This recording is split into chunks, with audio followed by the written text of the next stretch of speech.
స్తోత్రం చెప్పండి. హల్లెలూయా. పరిశుద్ధ గ్రంథంలో ఒక వ్యక్తిని మనం చూడబోతున్నాం. ఆమె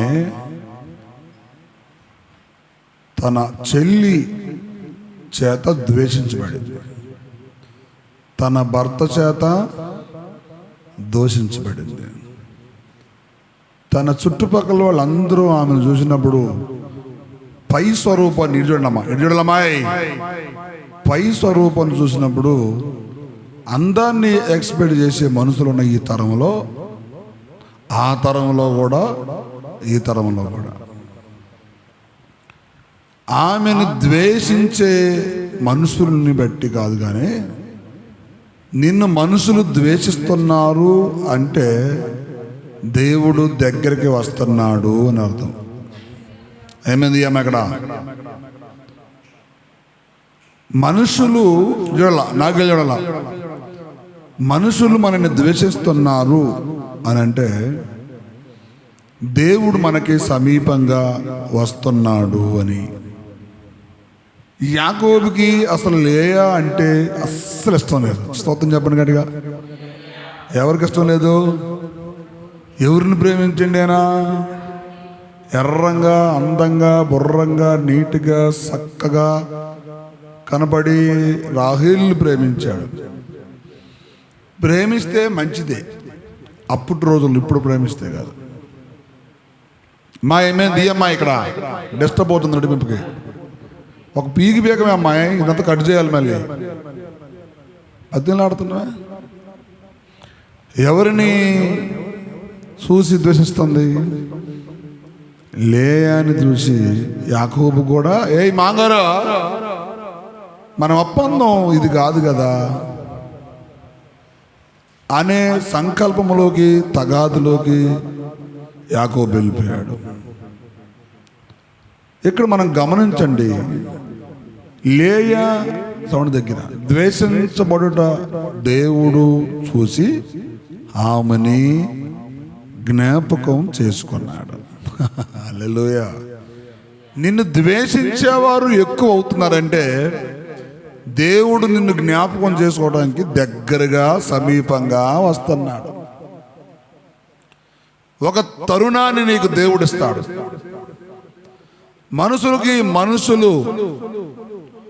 మనుషులు దైవత్వాన్ని చూడరు, దేవుడు దేవుని స్వభావాన్ని చూస్తాడు. ఇక్కడ లేయా భక్తి చేసినట్టు మనకు ఎక్కడ కనపడదు, కానీ ఆమె మనుషుల చేత దూషించబడటం వల్ల దేవుడు ఆమెని జ్ఞాపకం చేసుకున్నాడు. కొంతమందికి ఏ మైరోగం వచ్చిందో అర్థం కాదు. కొన్ని స్థలాల్లో మనం గమనించినప్పుడు, ఒక సందర్భంలో ఒక దైవజనుడు వర్తమానం చెప్పడానికి అని పంపిస్తే ఒక పెద్ద దైవజనుడు, మోసే ఎందుకన్నా, అసలు మోసే ఎందుకు, ఆడికేం తెలుసు అన్నట్టు మాట్లాడాడు. దేవుడు మోసేని జ్ఞాపకం చేసి, ఏ మోసేని, ఈ మోసేని, దేవుడు మోసేని, ఈ మోసేని జ్ఞాపకం చేసుకున్నాడు. ఆయన ఎక్స్పెక్టేషన్ చేసిన పెద్దయ్య గారి కంటే, ఆయన ఊహలో ఉన్న దైవజనులందరికంటే దేవుడు బలపరిచి ఒక అద్భుతమైన మహిమా ప్రభావం కలిగిన, ప్రజలు దీవించబడటానికి కావలసిన అద్భుతమైన వర్తమానాన్ని దేవుడిచ్చాడు. హల్లెలూయా. మనుషుల చేత ద్వేషించబడుతున్నాము అంటే, సులకును చేయబడుతున్నాము అంటే, తక్కువ చేయబడుతున్నాము అంటే నిన్ను దేవుడు జ్ఞాపకం చేసుకుంటున్నాడు అని అర్థం. ఆమె మనుషుల చేత ద్వేషించబడుట దేవుడు చూశాడు. దేవుడు లేయాని జ్ఞాపకం చేసుకొని గర్భం ధరించాడు. అద్భుతమైన సంతానం లేవి, యోధ, నెంబర్ 1 సంతానాన్ని దేవుడు ఇచ్చాడు. ఈరోజు యాజకత్వం ఉంది అంటే లేవి, యోధా, లేయా ద్వారా వచ్చాడు. అలాగనే ఈరోజు స్తుతి అనేది జరుగుతుంది అంటే లేయా నుంచే స్తుతి కూడా బయలుదేరాది. స్తోత్రం చెప్పండి. తృణీకరించబడిన కాడ యాజకత్వం బయలుదేరింది, చులకన చేయబడిన కాడ స్తుతి బయలుదేరింది. ఏం వల్ల ఏముందిలే, మామ దగ్గరికి వెళ్ళి లాభాన్ని కూడా మన ఒప్పందం ఏంటి, నేను కొలువు చేసిన విశేషం ఏంటి, నేను ఎంత ప్రేమించి ఇన్ని రాత్రులు ఇన్ని పగుళ్ళు నేను గొర్రెలు కాసి వస్తే నా బతుకు బస్ స్టాండ్ అయిపోయింది, నేను మోసపోయా, అయ్యో కళ్ళు పోయినాయా, నెత్తికెక్కినాయా, ఆత్మనేత్రం ఊడిపోతే కొంతమందికి అర్థం కాదు. స్పై స్వరూపాన్ని చూసి ఎక్స్పెక్టేషన్లు చేస్తే దేవుడు ఆ వ్యక్తిని జ్ఞాపకం చేసుకుంటాడు. ఎక్స్పెక్టేషన్ కాదు, అంతరంగాన్ని చూడాలి. ఎవరో కావా అంటది, దేవుడు పై స్వరూపాన్ని జ్ఞాపకం చేసుకోండి అయ్యా, నీకు తెలుసా అన్న.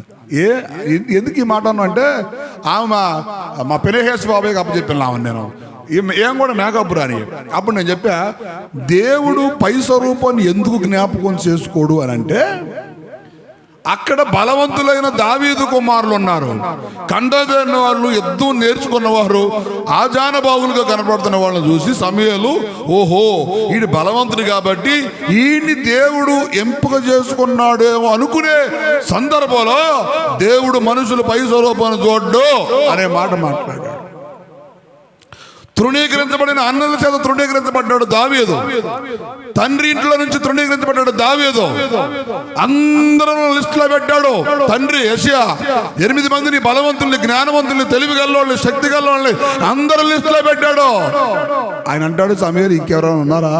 ఉన్నారు.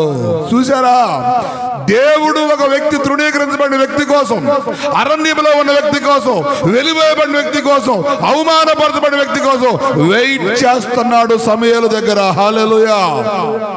ఏ వ్యక్తి మనుషుల చేత దోషించబడతారో, ఏ వ్యక్తి ఇంట్లో కుటుంబీకులతో, ఊర్లో వాళ్ళతో, సమాజం వాళ్ళతో సులకన చేయబడతారో వాళ్ళనే దేవుడు జ్ఞాపకం చేసుకుంటాడు.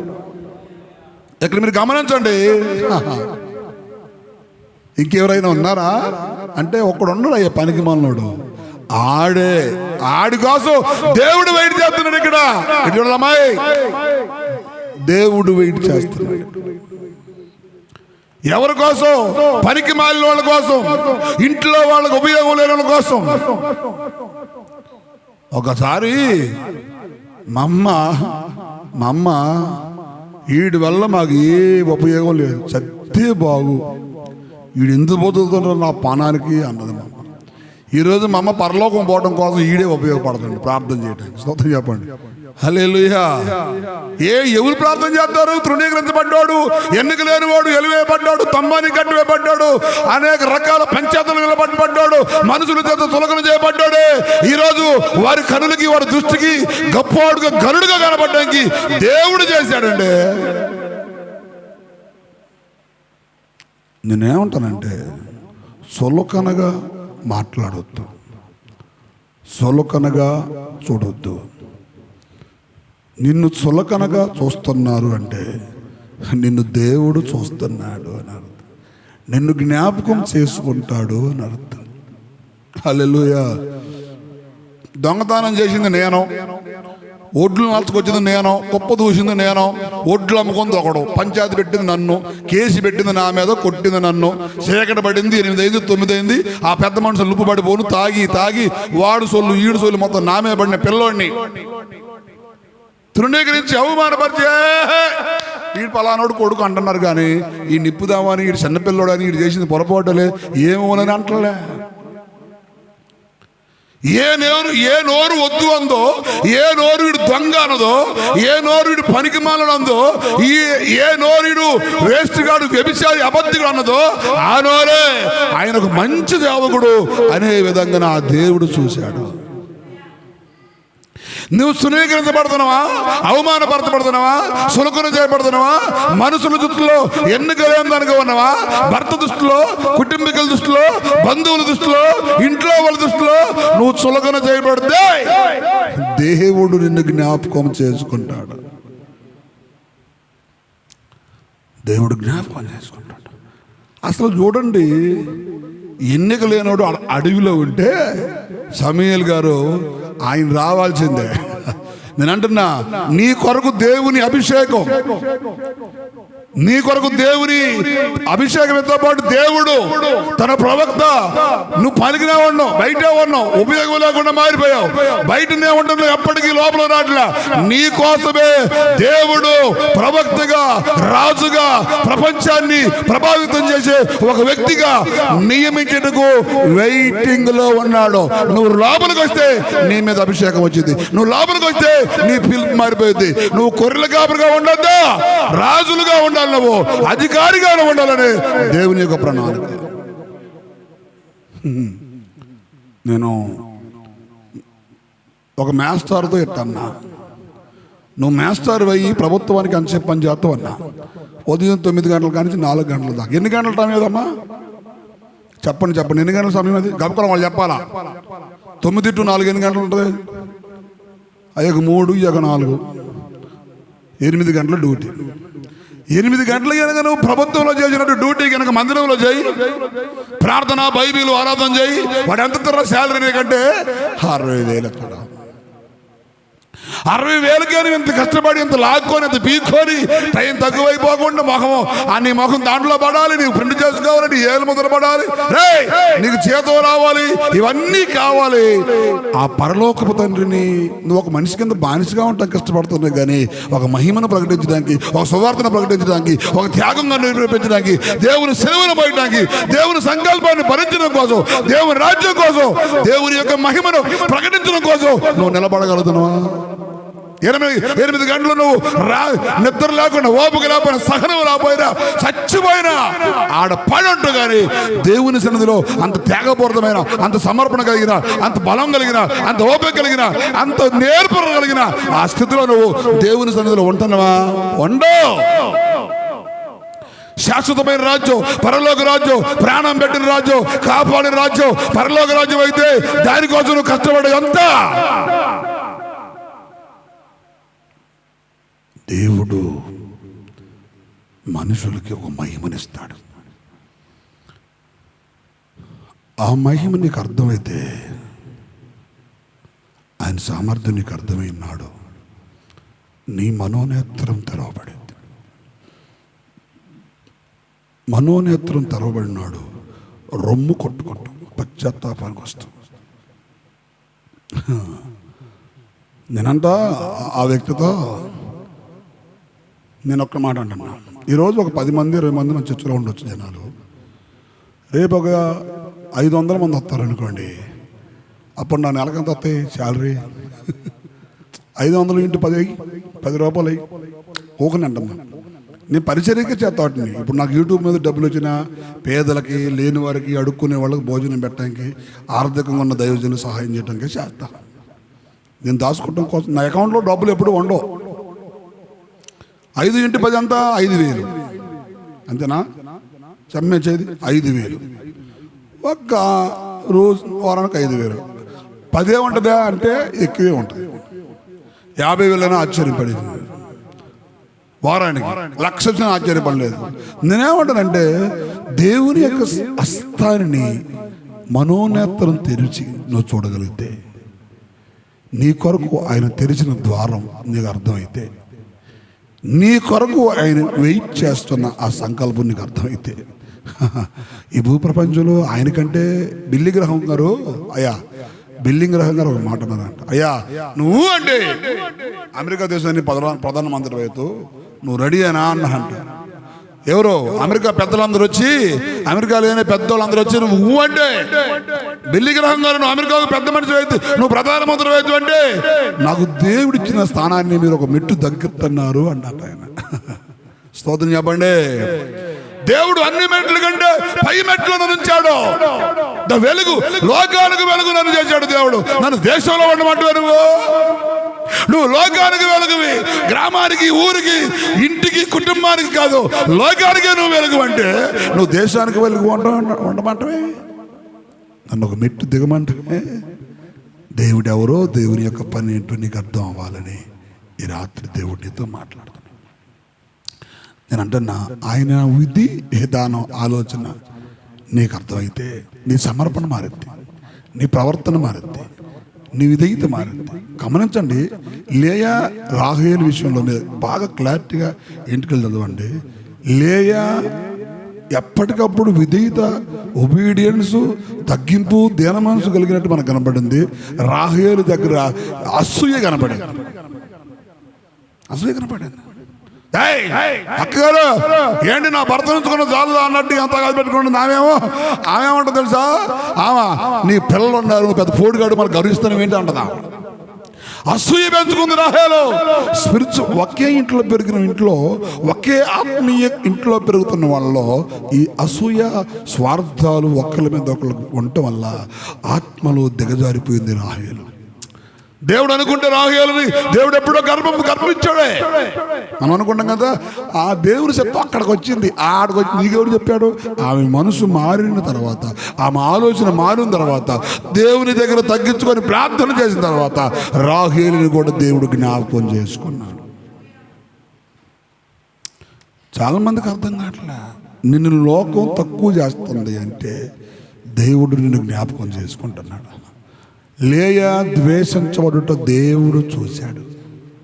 ఈరోజు నేను ఒక అద్భుతమైన మాట చెప్తున్నాను. దేవుడు నేను చూసేది ఏంటంటే మనుషుల చేత తృణీకరించబడ్డ తోలన్నాడు. మహా అయితే ఈ జీవితం ఒక 65-50 సంవత్సరాలు ఉంటుంది. ఇందులో తీసుకుపోయేది, పీకు తినేది, కండ్రగడ్డలు పట్టుకునేది, బిల్డింగ్లు కట్టుకున్నా, ఆ ఆస్తులు ఎకరాలు. ఆయన అంటే మన వాక్యం చెప్పే ధైర్యం ఏమంటుందంటే, ఇప్పుడు ఒక 50 ఎకరాల భూమి నీ పేరు మీద ఉంది, కాగితాలు చూసుకో మురుతున్నాను అంతే, ఏమి ఎత్తుకోపోయేది లేదు. ఇక్కడ 50 ఎకరాలు ల్యాండ్ ఉన్నా నువ్వు ఆ పేపర్ చూసుకుని నాకు 50 ఎకరాలు ఉందని చెప్పి మురుసుకోవడం కోసమే కానీ అందులో ఉన్న సెంటు కూడా తీసుకొని బయటికి పోలేవు. పేపర్లు తీసుకుని మురటం కోసం కదా రాస్తే, ఆస్తి అన్నిటికంటే పునాదులు అయిన పట్టణం కొరకు అబ్రహాము ఎదురు చూసాడంట. ది బెస్ట్ లోకంలో అనిపించుకోవద్దు నువ్వు. నీ ఏర్పాటులో దేవుడు ఉన్నాడు. నీ పట్ల ప్రణాళిక దేవునికి ఉంది. నీ ఉద్దేశం, నీ పట్ల దేవునికి ఉన్నతమైన ప్రభావవంతమైన ప్రణాళిక ఉన్నది.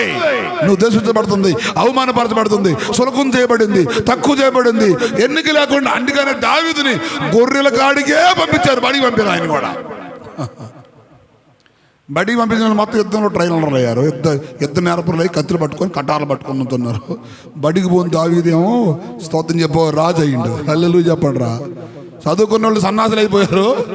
ఏంటి సౌలు దగ్గర కూర్చొని కత్తులు పట్టుకొని ఇటు అంటున్నారు, కానీ దేవుడు వాళ్ళనే పట్టించుకోవట్లేదు. చెందాలి, నువ్వేం ఫీల్ అవ్వబాక. అడవిలో పోయిన దావీదుని, ఉపయోగం లేని దావీదుని, ఎన్నిక లేని దావీదుని, తండ్రి అన్నదమ్ముని కూడా అయ్యేదే ఉంది అనుకున్న వాళ్ళని వాళ్ళందరినీ పక్కన పెట్టి దేవుడు ఆడే కావాలి, వాడి కోసమే వచ్చని చెప్పి 7 పేట వేసుకొని కూర్చున్న దావీదు కోసం కొడితే చప్పట్లు కొట్ట గట్టిగా హల్లెలూయా. పేట వేసుకొని కూర్చుండు, ఆయన రావాలి, ఆయన కోసం నేను ఉన్నా ఇక్కడ. ద్వేషించబడిన కాడ, అవమానపరచబడిన కాడ, సులకన చేయబడిన కాడ దేవుడు వెయిట్ చేస్తాడు. You don't worry. పక్కన చెప్పి నువ్వు ఫీల్ అవ్వద్దను. పెద్దగా చెప్పు, చెప్తే బాగుండదు. చేతులు కొద్ది చల్లబడ్డాయి, కాకపడాలా చెప్పు, నువ్వు ఫీల్ అవ్వబోగామా. అందరూ ఒకళ్ళు ఫీల్ అవుతున్నారు, అందుకని చెప్పేస్తలే దేవుడు. మీ ఫీలింగ్లు ఒకళ్ళకొకళ్ళకి బాగా ఫీల్ అవుతున్నారని దేవుడు చూపిస్తున్నాడు. ఇక్కడ కుటుంబానికి ఉపయోగం లేవు, ప్రపంచానికి ఉపయోగం లేవు. అందరూ ఏమంటారంటే ఈ అమ్మాయి తగ్గలే, దీనికి ఏం తెలుసు అంటారు. దేవుని వాక్య జ్ఞానం తెలుసు, దేవుని ప్రత్యక్షం తెలుసు, దైవ దర్శనం చూసింది. పరలోకంలో ఏం జరిగిందో, పరలోకపు దేవుడు ఎలా ఉండో చూసింది. నువ్వు నరేంద్ర మోడీని చూస్తూ, నారా చంద్రబాబుని చూస్తూ, జగన్మోహన్ రెడ్డిని చూస్తూ, తిరుగురు వచ్చిన ఎమ్మెల్యే అని చూస్తూ, కానీ ఆమె పరలోకంలో ఉన్న దేవుడు చూసి నీకేం తెలుసు? పిచ్చి మొహం కూడా తృణీకరించబడితే, వెలువే పడితే దేవుడు ఒక మహిమను బయలుపరుచుకునే ఒక పాత్రగా దేవుడు వాడుకుంటున్నాడు. నేనేమంటే వాడు అసలు ఇటు బలేకుండా అన్నట్టు దగ్గర ఏముండదు, కండ్లు తేరిన వాళ్ళ దగ్గర ఏమీ లేదు. అరే నాకు తెలిసి నువ్వు యుద్ధం చూడటానికి వచ్చిన అంటున్నారు. వీళ్ళ దగ్గర దమ్ము లేదు, వీళ్ళు ప్రార్థన చేయరు, బైబిల్ చదవరు, వాక్యం దేవునికి పోరు. వీళ్ళు అరే దావీదుగా వాళ్ళ అన్నోళ్ళు అంటున్నారు, నువ్వు ఎందుకు వచ్చినావో తెలుసు, నీ గర్వం ఎరుగును, అరే నీ శాత కాదని, నువ్వు సవటమని, నీ దగ్గర దేవుని శక్తి లేదని అర్థమై, విశ్వాసం లేదు, ప్రార్థన లేదని దేవుడే నీకు సిగ్గు కలగడానికి అన్నల ఎదురు దేవుడు దావీదుని అభిషేకించాడంట. సోదం చెప్పు గట్టిగా. ఎవరు ఎదుట అభిషేకించాడు దేవుడు దావీదుని? ఎవరు ఎదుట అభిషేకించారు? అన్నలు ఎదురు. ఎందుకు తెలుసా? నువ్వు అందరూ తందో కదా, అందరూ అపాయింట్ చేయలేదు కదా, నేను అపాయింట్ చేశాను. నేను ఇష్టపడ్డా, నేను ప్రేమించా, నా దృష్టిలో ఉండరాడు ఆయన. నువ్వెవడరా బిచ్చిగాడివి? నువ్వు 4 రోజులు దావీదు కంచాల కింద నువ్వు పళ్ళాలు పోయాలి. దావీదు ఏడలు మోసేవాడిగా నువ్వు ఉండవు. నువ్వు రాజు దగ్గర పనిచేస్తున్నావు. ఏ రాజే? ఏనే రాజు? రాజులకు రాజు, ప్రభువులకు ప్రభు, సైన్యములకు అధిపతి దేవుడే. దావీదు కోసం కుర్చీ చేసుకొని కూర్చోండు. రావాలి ఆయన వస్తేనే నేను పోతుంటికి. ఆయన వస్తేనే ఈ కొమ్ము ఆయన కోసమే, ఈ అభిషేకం ఆయన కోసమే. మీరు బైబిల్ చదివితే దావీదు అన్నల ఎదుట దేవుడు దావీదుని అభిషేకించాడు. ద్వేషించబడ్డ దేవుడు చూసి ఆమెని దేవుడు జ్ఞాపకం చేసుకొని ఆమె గర్భాన్ని తెరిచాడు. నిన్ను మనుషులు తృణీకరిస్తున్నారంటే, మనుషులు తోలనాడుతున్నారంటే, ఇంట్లో వాళ్ళు సులభంగా చూస్తున్నారంటే, నిన్ను దేవుడు జ్ఞాపకం చేసుకున్నాడు. దేవుడు జ్ఞాపకం చేసుకున్న వ్యక్తి దావీదు రాజయ్యాడు. దేవుడు జ్ఞాపకం చేసుకున్న వ్యక్తి లేయా ప్రపంచాన్ని ఏలే యేసు ప్రభువుని కనే ఒక సాధనంగా దేవుడు వాడుకున్నాడు. అంతేకాదు, ఈరోజు స్తుతి వస్తుందంటే యోధా వల్ల. ఈరోజు లేవి యాజకత్వం ఎప్పటికీ ఇశ్రాయేల్లో ఉందంటే ఆమె లేయా వల్లనే. దూషించబడుతున్నావని బాధపడద్దు, అవమానపడద్దు. మరి బాబు, కండలు పెంచుకొని కూర్చోవడం వల్ల ఉపయోగం లేదు రే బాబు. ఆత్మబలం పెంచుకొని కూర్చోవాలి. స్పిరిచువాలిటీ ప్రభావాన్ని బయలుపరచాలి. ఆయన ఎవడన్నా ఎలియాబు కానీ దావీదు అన్నలలో ఒకడాను కానీ సొల్లదు లేదు ఈడు ఏ పాడు అంటున్నారు ఎవరన్నా. ఎవరికి వాళ్ళు కత్తులు నోరుతున్నారు కానీ ఫిలిప్పిన్ చూడటం, ఇంట్లో కూర్చోవడం. రాజుగారు ఏం జరుగుతుందో నాకు అర్థం కావట్లేదు. మొత్తం మీద అయితే ఆ రాజానుభావుడు అంటే రాజుగారు కూడా తప్పడుకపోయి ఏం చేసి చావాలని నేను ఈ బాధ అట్ట 40 రాత్రులు 40 పగళ్ళు వాడు అత్తన్ను పొద్దున్న బెదురుతున్నట్ట. పవర్ అభిషేకం ఎప్పుడైతే నెత్తి మీదకి వచ్చిందో దావీదుకి దేవుని ఆ మహిమ అర్థమైపోయాడు. అమ్మా, నువ్వు అభిషేకించబడి అనుకోవడం కూర్చోవడం కోసం కాదు. అభిషేకం ఎందుకే?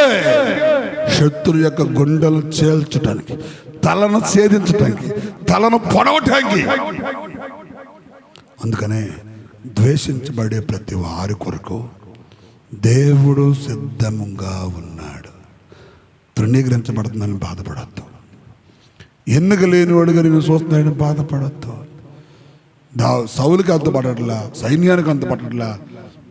పిల్లోడు అంటాడు, ఈ సున్నతి లేని పిలిస్తూడు ఆ పాడాడు. నీ ఆత్మనేత్రం తెరవబడితే నీ దేవుని యొక్క శక్తి అంటావు. నీ నోటి మాట్లాడదు కదా. నువ్వు మాట్లాడేది తెలుసా? 7 చర్చిలో భాషలో మాట్లాడతావు.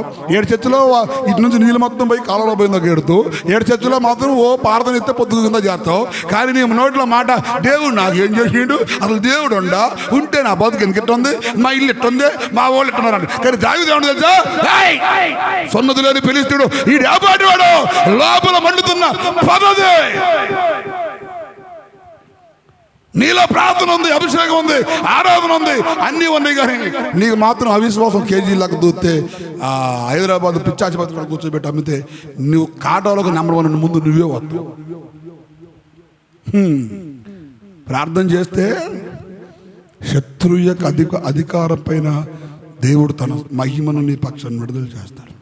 సరిపోయినా పతనమైపోయినా ఇక లేదు అనుకున్నా, సైన్యం ఓడిపోయింది అనుకున్నా, ఎవడి వల్ల కాని దాన్ని దావీదు వచ్చి అసలు ఇంతమందిలో బుడ్డ పిల్లోడు 13-17 ఏళ్ళు పిల్లోడు వచ్చి, రాజా నేను పోతే సౌలు గొలియాతు మీదకి ఇద్దరు కంటే అసలు సిగ్గు శారం శివునెత్తులు లేకుండా డాలు ఏడ తగిలెత్తండ.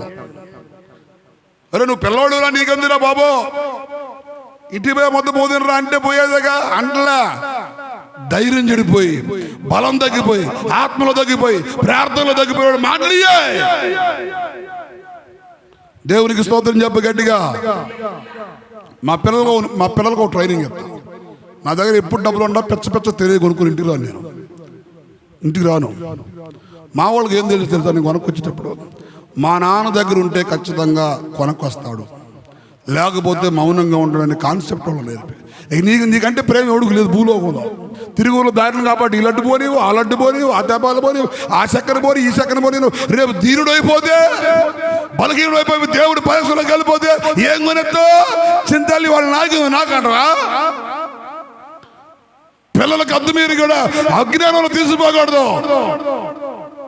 మా అమ్మాయికి ఏం చెప్పు తెలుసా, మా పిల్లలకి ఏం చెప్తుంది, ఏం చెప్తా తెలుసా, దేవుడు మనని ఎట్టు నడిపిస్తున్నాడు. ఏ ట్రైన్, అన్నం లేదా, నీళ్ళు లేవా, కూర లేదా, బియ్యం లేవా, డబ్బులు లేవా, బట్టలు లేవా, నిద్ర లేదా, దేంట్లో నడిపిస్తున్నాడు మన దేవుడు. దాంట్లో నడవడం నేర్చుకోవాలి పిల్లలు. సరే తల్లి అని చెబుతుంది. నేను పిల్లలకు నేర్పాల్సింది దేవుని.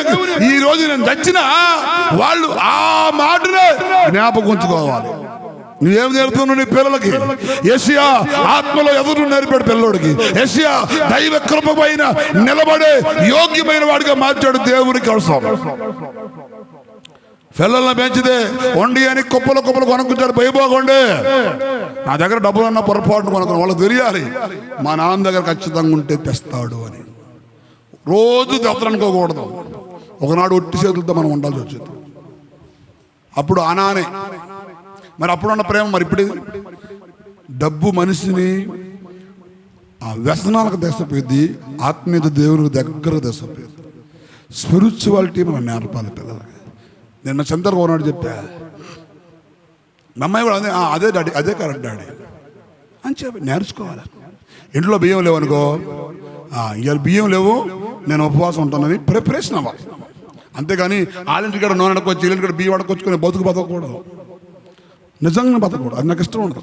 నేను అదే చెబుతా, లేకపోతే సత్వా రోజుగా 2 రోజులకు 3 రోజులు సత్వా సత్య దేవుడు ఇచ్చిన కోచ్ నేర్చుకోవాలి. ఆ ట్రైనింగ్ లో నువ్వు ఉంటే, ఆ అనుభూతిలో నువ్వు ఉంటే, ఆ అభిషేకం నిన్ను పెంచితే, ఆ దేవుడు నిన్ను పెంచుతుంటే, కొంతమంది దేవుడికి దయ లేదు, కనికరం లేదు, పిల్లలు పత్తన్నా పట్టు పిచ్చి కాదు, దేవుడు ట్రైనింగ్ అది. దేవుడు అసలు మమ్మల్ని పట్టేసుకోవట్లేదు. డబ్బులు వేశాను, నన్ను పట్టేసుకోవట్లేదు. నేనేం చేశాను? దేవుని ప్రభావం నీకు అర్థం కావాలి. హల్లెలూయా చెప్పండి, హల్లెలూయా చెప్పండి, స్తోత్రం చెప్పు గట్టిగా. ఒకరోజు ఒక ఆయన యూట్యూబ్లో చూసి, అయ్యగారు ఈ మధ్య రంగు వచ్చింది అనుకోండి కానీ వాడి కళ్ళు ఎప్పుడు రంగు మీదనే ఉంటాడు. నేనన్నా అందం వ్యర్థం, మోసం అయింది వ్యర్థమైంది, అందం సౌందర్యం రెండే. నాకెందుకు కరిమొహం వాడికి అందం ఎర్రంగా ఉంటావు, యూట్యూబ్లో ఎర్రంగా ఉండ పెట్టుకోవచ్చు, నల్లంగా పెట్టుకోవచ్చు. నేనే మరి పెట్టేది, ఎర్రంగా పెట్టేది నేనే, నల్లంగా పెట్టేది నేనే కావాలని అని అంటారు. అయ్యారో బాగా ఇంటికాడ కూర్చొని నున్నంగా పాడుతుందని బాగా ఎర్రంగా అయినవిగా అంటాడు. రేపు పొద్దుపోడు వస్తాను కనపడుతుంది నీకు, ఎర్రంగా ఉండి నల్లంగా ఉండి శుద్ధిగాని అంటే గిన్నకాయ రంగులో ఉండవు అంటాడు నిన్న. మరి ఆ రంగేరా బాబు, అది యూట్యూబ్ మహిమ, దాన్ని ఏమంటారు కైలు మార్చిన మహిమ.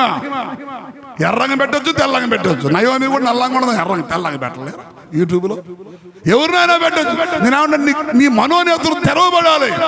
నువ్వు చూడాల్సింది పై స్వరూపాన్ని కాదు, నువ్వు చూడాల్సింది శరీరంలో ఉండే కనబడే ముక్కు బాగుంది, నోరు బాగుంది, పళ్ళు బాగుంది, నవ్వితే పళ్ళు తెల్లంగా ఉండగా మరి ఎర్రంగా ఉంటాయా? పిచ్చామని పట్టిందా, మైండ్ పోయిందా? పిచ్చి ఆసుపత్రి చేసుకోపోవాలి. పొద్దాగా లుప్పు పడ్డ అర్థం ఒకటి ఉంటుంది. నా పళ్ళు బెరే ఎప్పుడో కుళ్ళింది పన్ను, దేవుడు తొలి జాతరం నిశ్చయంగా ఆమెనే. అగో నేను పట్టే మురుచుకున్నా, ఇది పోయింది, నిజంగానే పోయింది. ఇది పోయి టోబీ, ఇది ఎప్పుడు పోయిందో తెలియదు. ఎప్పుడు బొక్క దిగుతుంది ఊడిపోయింది, పర్రు కూడా పోయింది. మళ్ళీ ఇది పెట్టాలంటే దీని పుండు మానాలా, ఈ పుండు మానాలా, డాక్టర్ గారి చెకప్ చేయాలా, దీనికి బెజ్జం ఓ రోజు చేయడానికి పోవాలా, దాన్ని చూడటం ఓ రోజు పోవాలా. ఈ 3 నెలలు పట్టినాక వాడు పన్ను సెలెక్ట్ చేయాలా, ఆ పన్నుకు 25,000 కట్టాలా, అది ఊడిపోయిందో ఉండుతో తెలియదు. ఎర్రంగా ఉన్నవే, ఎరుపు కాదు, ఆత్మీయంగా ఉన్నవే. వాక్యం బాగుంది, దాంట్లో ప్రత్యక్షత బాగుంది, దాంట్లో నీ వాక్యంలో ఉన్న మాట నన్ను దర్శించిందని నువ్వు అంటే బాగుండదు. ఆ మాట నువ్వు అదే చూస్తావు, ఎర్రంగా ఉన్నాయి. అసలు ఈ కళ్ళజోడు కొద్దిగా బ్లూ కట్టు అంటే, బ్లూ రోస్ అంటే రంగులు కాబట్టి బయట నుంచి కనపడే లైటింగ్ వెళ్తున్నంతా కంటి తగలకుండా బ్లూ రేస్ కలదు అంటారు దాన్ని. ఇది పెట్టుకొని చూస్తే ఈ మధ్య కళ్ళజోడు ఎర్రంగా మెరుతుందిగా, కళ్ళజోడు మార్చడం అనుకోండిగా. ఒక సేకటోడా, నేను సెల్ ఫోన్ని ఎడిటింగ్ చేస్తాను యూట్యూబ్లో, దీని పవర్ నా కళ్ళ పడకూడదని. నీ కళ్ళు దేని చూస్తున్నాయి, దేని చూడాలి నువ్వు? ఈ వాక్యం నాతో మాట్లాడింది, ఈ వాక్యం బాగుంది, బలానా మంచి మాటని ఇది తీసుకోడు. వీడు పై స్వరూపాన్ని చూసేవాడు ఎప్పుడు ఆత్మలోని ఎదగలాడో, ఆత్మ మండలంలో పయనించలేడు వీడు ఎప్పటికి కూడా. నేను ఎప్పుడైనా ఒక మాట చెప్తున్నా, లేయా దేశించబడి నెంబర్ 1 పిల్లవాళ్ళు కలదు. రాహేలు కూడా కుల్మోతుగా నెంబర్ 1 పిల్లవాళ్ళకి అందు, కానీ ఏ సుఖం మధ్యలోనే చచ్చిపోయింది. ఉపయోగం లేదు, సాగు తెచ్చింది. కుక్క సాగు అంటారు విధంగా ఆమె. అరణ్యంలో అర్ధాంతరంగా నొప్పులు పడి పురుటి నొప్పులతో పిల్లోడిని బయటేసి పుట్టుకుని పానం విడిచింది. ఏం సుఖం అది. లేయా మరణం స్పెషల్. బైబిల్ చదవండి. లేయా మరణం స్పెషల్, లేయా సమాధి స్పెషల్, లేయా లైఫ్ స్పెషల్, లేయా పిల్లలు స్పెషల్, లేయా స్టైలే దేవుడు స్పెషల్ గా పెట్టాడు. ద్వేషించబడిన వారి పక్షాన దేవుడికి అద్భుతమైన ప్రణాళిక ఉంటుంది. దేవుని స్తోత్రం చెప్పండి. హల్లెలూయా.